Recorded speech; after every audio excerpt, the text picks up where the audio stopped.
Welcome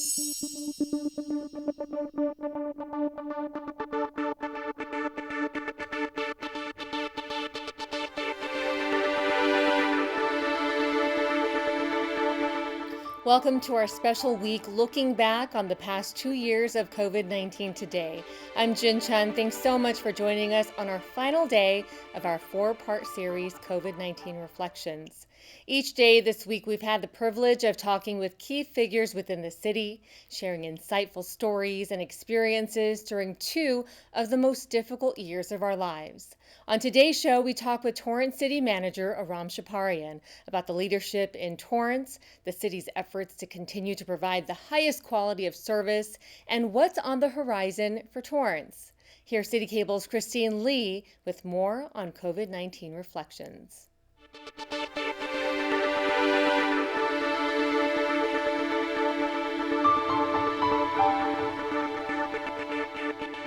Thanks so much, Jin. Joining me today is Torrance City Manager Aram Chaparyan. He became our city manager in October 2020 during the middle of the pandemic. He's been serving the Torrance community for more than 20 years. Aram has led our city through some of its most difficult times over the past year and a half, and he's here to reflect on some of that with us now as we wrap up our last day of looking back on COVID-19 today. Aram, thank you so much for being here. Thank you so much, Christine. Thank you for the opportunity. I mean, it's hard to think back, but do you remember when you first heard about COVID-19? Where were you? When I first heard about COVID-19 was actually in 2019. It was about December. The news was starting to report of incidents in China, and there was more of a self-awareness. It wasn't until March where the city of Torrance was, and the rest of America was actively engaged. I do remember on March 1st, we're dealing with the cyber incident, if you recall. And then March 4th, a few days later, LA County declared a state of emergency. And then the following week, City of Torrance had to reconvene a special emergency meeting where the City of Torrance declared a state of emergency. And then we went into full-on emergency operations center activation. And my role was the designee of the city manager as EOC director. Mm-hmm. Do you remember like a feeling that you had in that moment when you first realized, whoa, this is going to be different from anything I've ever dealt with before? Yes, when the numbers started to reflect, the state of emergency, we don't take that term lightly. When LA County said state of emergency, initially we thought a 2-week pause would get us through the initial numbers as far as the increase, and then we'll go back to regular, normal business. But as we noticed hospitalizations, and we had a sense because our Torrance Fire Department saw an increase in calls for service, and they were starting to see COVID-19 patients. And as the county started to report the numbers, we realized the magnitude of the pandemic. And that completely changed our worlds as we know it. Of course. And at the time when the pandemic first broke out, you were the assistant city manager. And so do you remember like that first action that you took? We activated our emergency operations center was already live because we're dealing with the cyber incident. We just had to pivot to think what would this mean? It was, excuse me, it was so new. And for us, it was the unknown.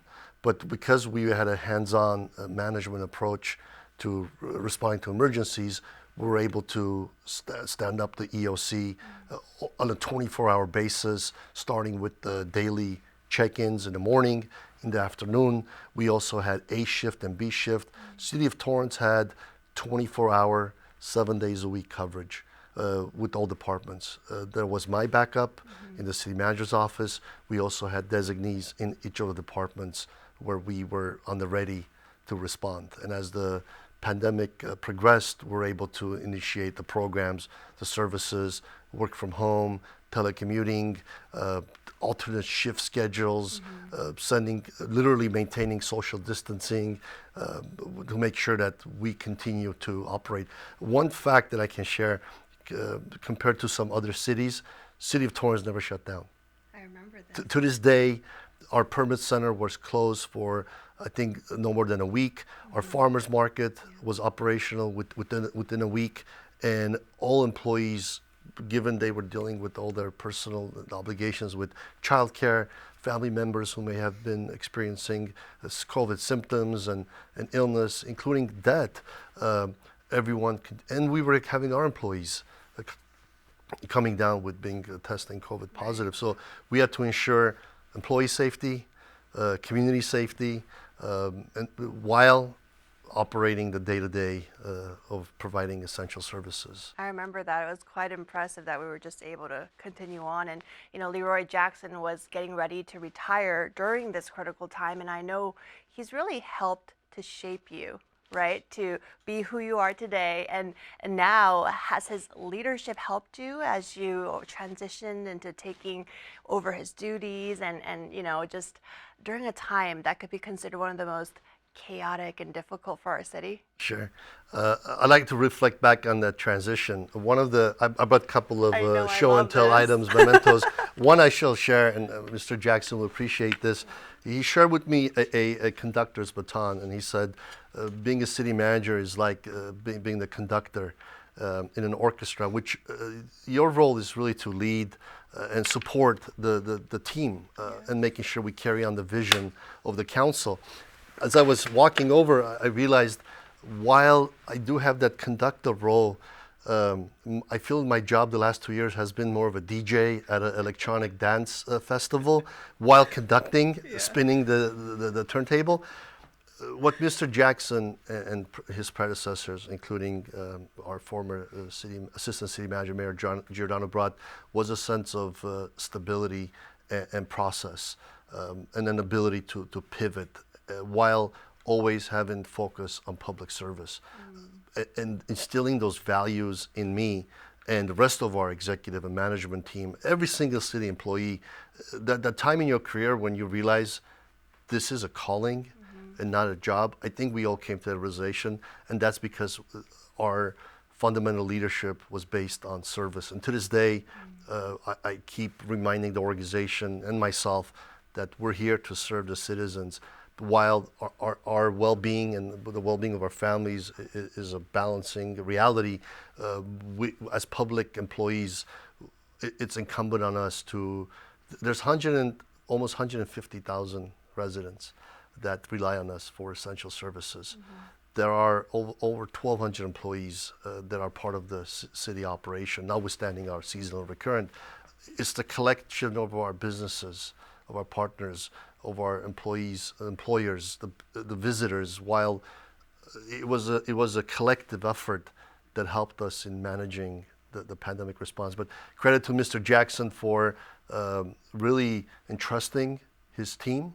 I was part of that team, and I carried on the legacy by empowering very smart, technically capable individuals in making strategic calls, including the police department during very difficult challenges with some of the civil unrest we experienced during this time, the fire department with all the vaccine effort, assisting TUSD, as well as our ability to do testing constantly, while providing response times, even at the height of the Omicron variant just recently, where most paramedic transport agencies were unable to meet the essential calls of service, while City of Torrance, we started our own ambulance transport program. And those I can attribute back to having studied leadership during the tenure of Mr. Jackson and my goal in carrying that legacy forward.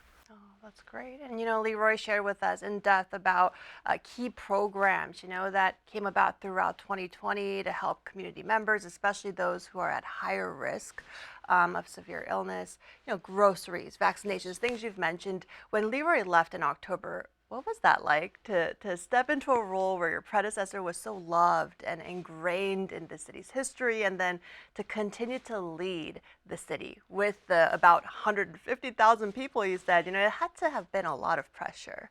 It hasn't. People ask me how you're doing, and I tell them it's been a lot.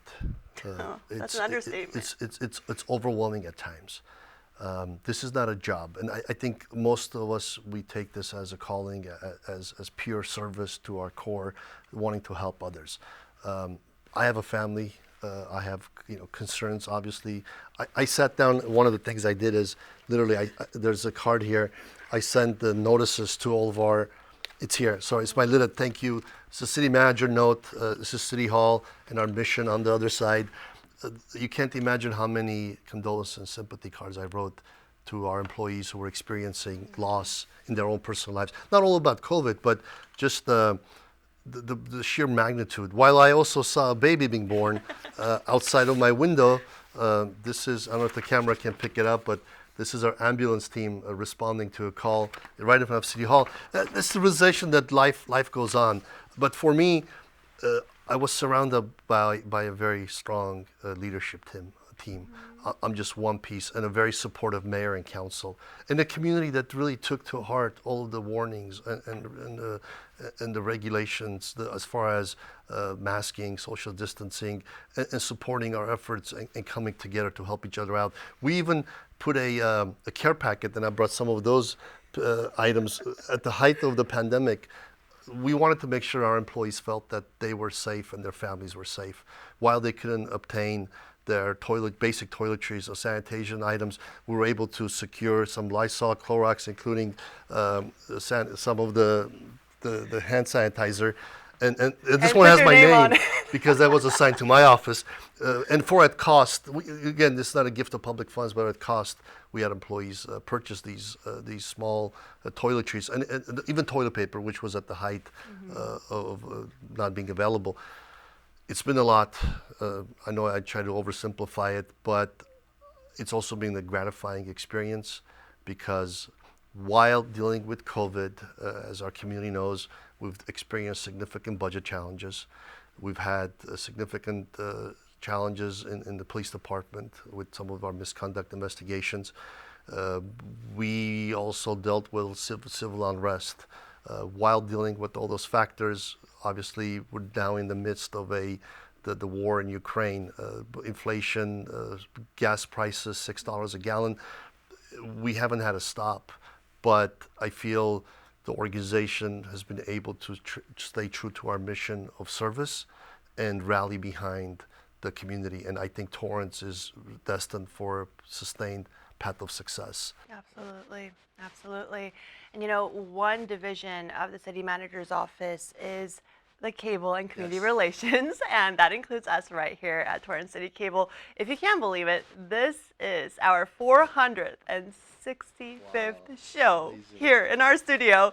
And from the start, we knew how important it was to, keep the communication lines open, to provide this essential service to our community. Were there other departments that stood out to you in a unique way during the pandemic where the public got to really see how valuable our services are? Yes, and with me I brought a city manager coin. This is a thank you appreciation. I presented one to Christine and the team here at City Cable. I've appreciated the communication that we established. We also, if I may, we also had our City of Torrance official face masks, and recently we had Councilman Walser started to print a few of these. Says, "I love Torrance," and I'd be remiss if I don't show this one banner. This is from Janet Payne and Debbie Hayes. In the midst of all the chaos, they sent us a little goodie basket with cookies and this note, which we appreciate so much. And this is just one example. As far as the daily COVID show, it gave us an opportunity to start an open and honest conversation with the community and show the highlights. I remember the letters in front of the various hospitals thanking our heroes. Here in the city, we made a banner over at the city yard to express our appreciation to our first responders, police, fire, bus operators, our wastewater, sanitation, every single employee from our first day interns all the way to our tenured employees. We continue to provide those services. If it was fire prevention specialists and bus operators delivering Torrance Cares, coming up with all the Dine and Shop local campaign, all came out of Cable Community Relations, establishing our own cityoftorrance.com website to deliver, and all the health orders. Almost every week we're changing the requirements, and our environmental quality EQOs, quality officers, literally hand delivering 10,000 flyers to our businesses. As you mentioned, yes, Fran Fulton, our economic development manager, working through the team to help with John Jones and now John LaRock and all our community services folks. We had teenagers doing TikTok and Instagram on social media, and librarians reading books to children on Facebook because we couldn't be in person. Our team, and you know who you are, folks, everyone working on the call center every Tuesday night to ensure the public, while they can't attend the meetings due to our protocols, are able to call in and be part of the community discourse on every Tuesday night during our meetings. So that's, again, I apologize if I've left anyone out. I made the extensive list of everyone, and I hope, and you know, I go out of my way to share thanks and appreciation. But our permit center, like I said, they continued building in Torrance. Progress didn't stop. If you look around town, apologize, folks, for all the construction, but that's progress. We're making our streets wider, dedicated turn lanes. We're beautifying our on-ramps and off-ramps through Caltrans. We planted our streetscape crews, you know, putting mulch and planting new trees. It's just that coexistence of dealing with the worst pandemic in 100 years. Absolutely. And yet realizing that we have to irrigate, we have to mow the lawns, we have to pick up the trash, large item, or grocery, or the abandoned shopping carts, or the graffiti. It's our business of providing services never stopped. And again, I can't thank our employees and our community for embracing the moment and for realizing that we're on the same team. And reflecting back, I own 2021, not me, but as a collective, because I was city manager for the whole calendar year. And one of the things we've done right behind us is I'm so proud to share this with, and again, Mr. Santana and Jill Reed and Alan over in General Services, all of our departments for embracing the concept of creating our year in review, because it's high time we tell our story to the community. You as taxpayers deserve to know what type of services we offer. And we want to, I heard from council and the community through our community surveys and just in the feedback, the community engagement is essential. And I think for a city to thrive, again, thank you to mayor and council for supporting our efforts, is to share our story. And we have the conduits through city cable, through this very own show, through our weekend in Torrance, as well as our year in review. We hope to make this an annual tradition and to engage. We have QR codes, so I ask residents to please mark it and share with your friends and family, and reach out to us if we can be of any service to you. You know, as the city manager, you have to see the big picture from like 30,000 feet view, right? What kind of shift have you seen from residents to businesses to even how the city operates from the start of the pandemic to now, as you know, we're moving on and trying to move past this pandemic? Sure. I think the resilience and agility I've shared before. Uncertainty is a new certainty. We as an organization have come to embrace that concept and to be nimble and flexible. Business as usual, which may have been okay under normal circumstances and conditions, it's just not the case anymore. Examples where businesses had to pivot to outdoor dining, or I remember some of our restaurants were selling essential items because they had a supply source. All of our nonprofits, they stood up shelters or opened their doors to families in need. We've had a canned good program in the city. We have Adopt an Angel. I think it's finding new ways. I remember some of our restaurants had prepackaged meals you could pick up, and then embracing some of the up and coming technology as new ways, and then learning that Zoom or Teams and Google all the different ways we can communicate. While there's been instances where it was challenging for businesses that had to shut down because it was hard for them to not have customers come in. And we've done what we could to open up our parks for after school or outdoor businesses and as I said, the outdoor dining. But it's a sense of community, all of us sharing a common goal to want to help each other, and as well as making sure that Torrance remains a vibrant community for those who live, work, play, and visit. And I think it's that track record that helps me having this positive, optimistic outlook to know we have the right people, we have the right community, and seeing all the progress that's happening in Torrance today. As we speak, we're getting ready to open up our regional transit center, the Mary Kay Giordano Transit Center, which will be the future connector to the C line, Metro C line, to the LAX.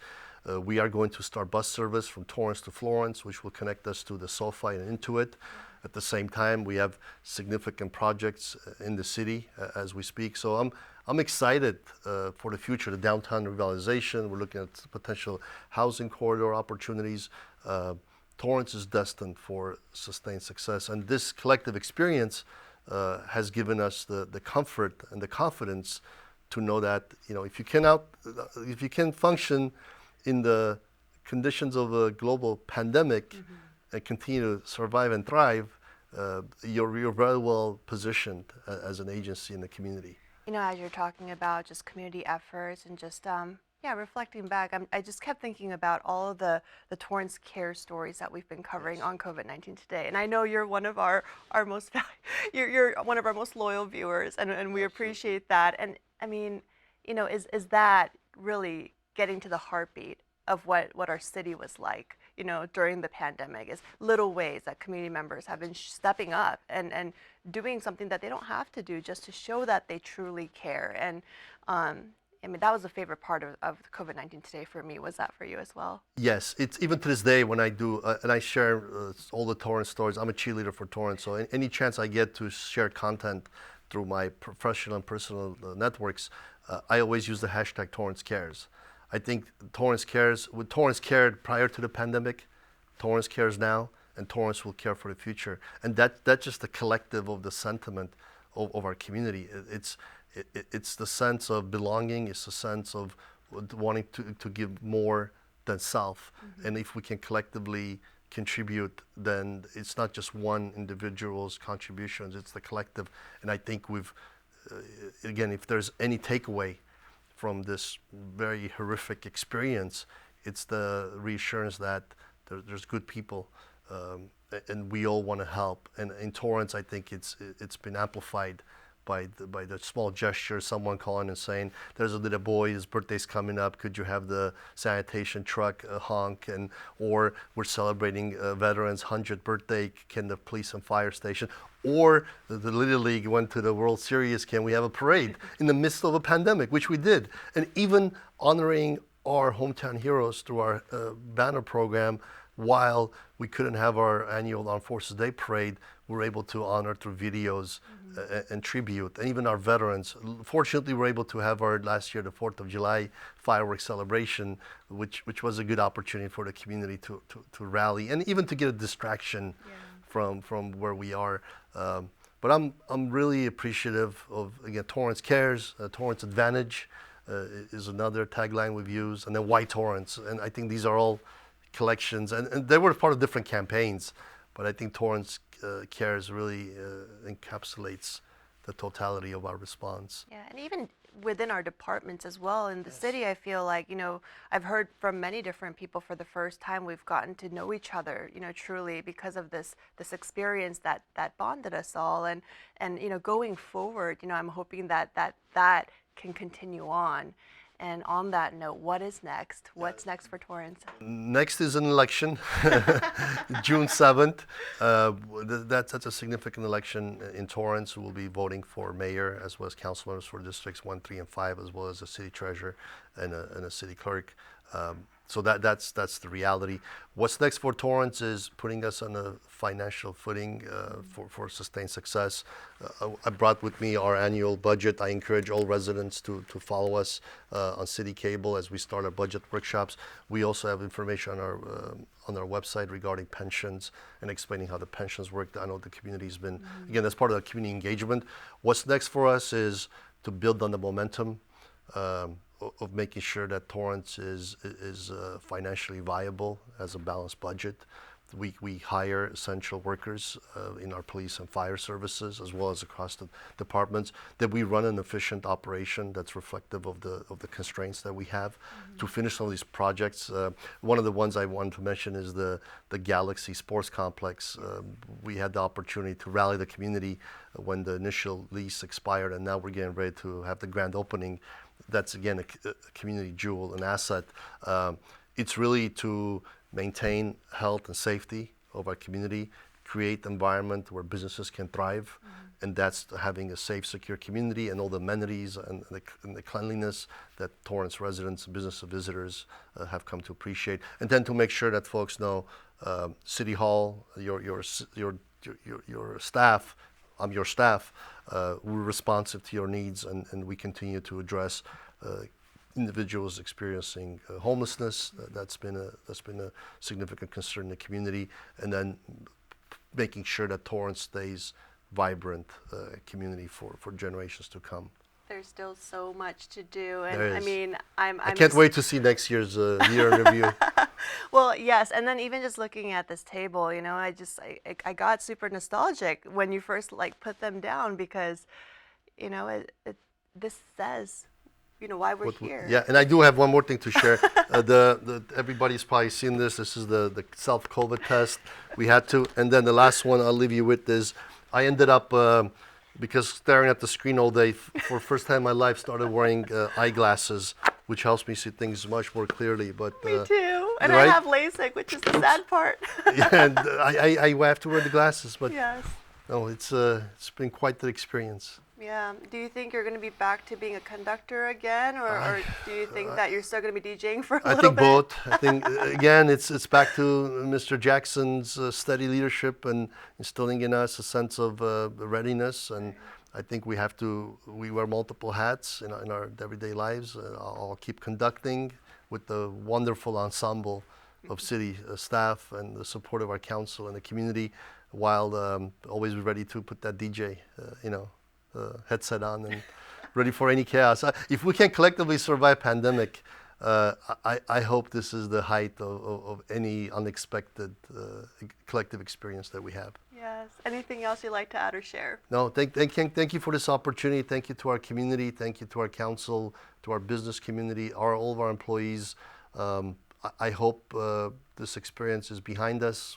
While saying that, obviously there's always the concerns of some other variant, but rest assured that your city team is committed. We're working hard, and we'll continue to make sure we meet and exceed your expectations. Well, thank you so much, Aram, again. Thanks, Christine. For spending some time just reflecting with us. And that wraps up COVID-19 today. Thank you so much for tuning in and for letting us into your homes during the past 2 years. We're excited to announce that we have a new program launching on Torrance City Cable. Beginning Monday, we invite you to join us here for Torrance Today, a daily live newscast Monday through Thursday at 4 p.m. Send us your thoughts, suggestions, ideas, and of course, inspiring stories in our community. You can email us at torrancetoday@torranceca.gov. We hope to hear from you. From all of us here at Torrance City Cable, be safe, stay healthy, and we'll see you again soon.